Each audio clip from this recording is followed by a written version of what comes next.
So the Washington Commanders just made yet another move. This time, they added a Super Bowl winning player to the coaching staff that could potentially help this receiving corps go to the next level. Let's talk about it. The way that we live is not for everybody. Nah, that ain't it, y'all. How do you think the rest of Jaden Daniels' career is going to go?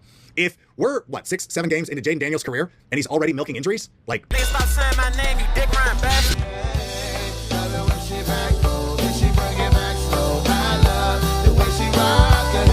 I love the way she move it, shake it on me. When she fly for him, and shawty is the winner. You can tell that shawty's love again now. She's confident.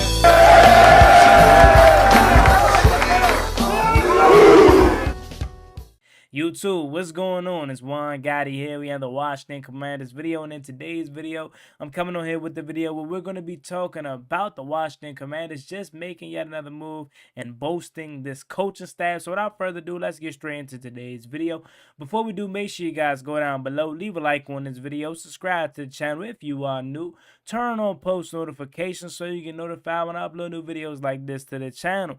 We're on the road to 10,000 subscribers, so it'd be greatly appreciated if you help me reach that goal as soon as possible. Thank you so much. Let's get straight into today's video. So the Washington Commanders just made a move bringing in former Super Bowl champion wide receiver Wes Welker onto the coaching staff. At this current moment, his role is unspecific. We don't know exactly what he is going to be doing, but given his past as a player and as a coach, I'm more than certain it is a specific role in the wide receiver room. Now, with Wes Welker as a player, we know how talented he was as part of, a big reason why the Patriots was able to win so many Super Bowls, and one of the, low-key guys that many, I should say, of Tom Brady's career that he made, popular and was really good, but as far as a coach, Wes Welker has put together a really good rapport and resume, as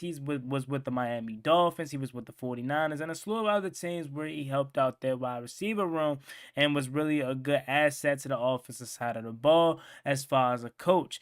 Now, when it comes to Wes Welker, now, a lot of people are surprised that he was even available because of given how successful he was, like I just said, at previous stops. You know what I'm saying? So, look, I'm looking at it like, first of all, let me see what kind of role he's going to play on the offensive side of the ball, as far as, is it some type of role that is made up?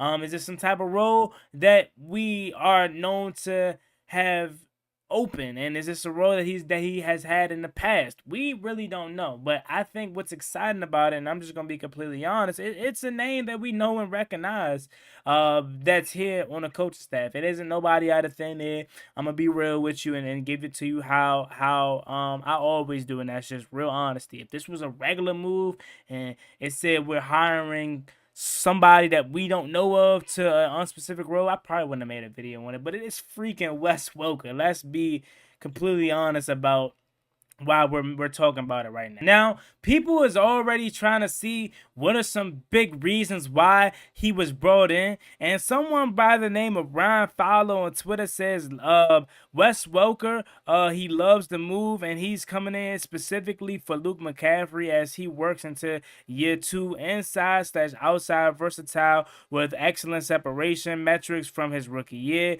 and he's expected to take a big jump alongside McLaurin/Samuel. So that is a really, really good point. Shout out to Ryan Fowler on Twitter who brought that up. When you look at Luke McCaffrey, he can give you some Wes Welker vibes, and it's not because of their skin tone, obviously. So please don't try to make that correlation. It's simply because Luke McCaffrey kind of is that underneath slot kind of guy, and with it, Wes Welker thrive at, you know what I'm saying, in his career and made a lot of his money. That was in the slot, being close to the wide receiver, being an underneath target, rat catches, and it's a really big year 2 for Luke McCaffrey, because if he can take a huge step next year, that would be huge in terms of his development and in terms of lessening the importance of us having to continue to address the wide receiver room. I genuinely want LMC to be good. I would love for it to be a world and where LMC grows into the wide receiver 3. Like right now, obviously it doesn't look like that's the case headed into this season. But after a year of tutelage under a guy that's kind of, resemblance of you in terms of your play style, that would be huge. So you would have Terry, Debo, LMC. I still love Noah Brown. I'm a big advocate for Noah Brown and Michael Gallup. A lot of y'all out there, and there's nothing wrong with it, I understand. Y'all look at Noah Brown as just a guy, which is cool. But me personally, I think Noah Brown will give you 400 or 500 yards a season, 6, 7 touchdowns, 5. That is good enough to help out Jaden Daniels. And that would be anything better than what we had last year. Now, Bobby Ingram currently is the wide receivers coach. And, you look at what he did last year. We don't know exactly inside, day-to-day at Ashburn, what was going on. We don't know. But from the looks of it, he got the most out of De'Ami Brown. He got the most out of Olamide Zaccheaus, and we're giving him arguably more talented receivers.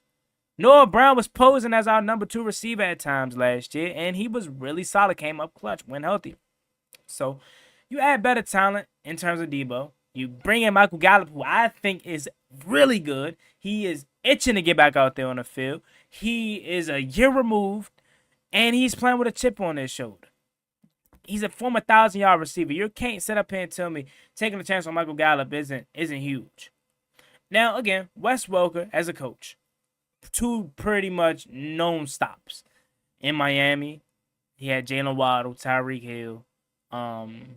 Sure I'm forgetting somebody that I shouldn't be forgetting, but he had a really, really good receiving core in Miami. Wins, totals, injuries with Tua, stuff like that didn't necessarily pan out on the stat sheet as far as wins. But as far as talent goes, he assisted with Mike McDaniel in terms of getting the most out of those guys. In San Francisco, I don't know how far back he goes. If he was there with Debo, if he was there with Brandon Ayuk, but he had to stop there as well. And they had a pretty solid receiving core at times. So I don't see no downside to this move. Again, we don't know what his specific role is going to be here in Washington, but having a former wide receiver, Super Bowl champion, I don't know if you would say he's a Hall of Famer. You can argue that in the comment section if you would like. But to have a guy of that caliber that's been to the biggest stage of them all, had countless rings, countless successful seasons, came up clutch in huge moments, played alongside Julian Edelman. Having that kind of guy to this staff just continues to impress me, how we continue to get these kind of names to the staff. Anthony Lynn, Brian Johnson, now Wes Welker, we got Ken Norton. These notable names are on a coaching staff that could easily go somewhere else. If I didn't already say Anthony Lynn, I believe I led off with Anthony Lynn. But Anthony Lynn, like these former head coaches or these guys that can go be head coaches, Cliff Kingsbury, like we got such a star-studded cast. And we just brought in a young fella who's like my age, John Madden's grandson, who's my age. I think he's like going to be the quality control coach or something on the offensive side of the ball. That's their basically sole purpose is cutting up the film practice, the game practice, or the game cut ups and stuff like that. They have an intricate part and a huge part of the success of the offensive side of the ball. Is the new role that John Madden's grandson is going to be posing as. So we continue to build another fire staff for the upcoming season, and I love it. But leave it down below in the comment section. How do y'all feel about this move? Do you think Wes Welker coming to the Commanders is going to be huge? What do you think his role is going to be?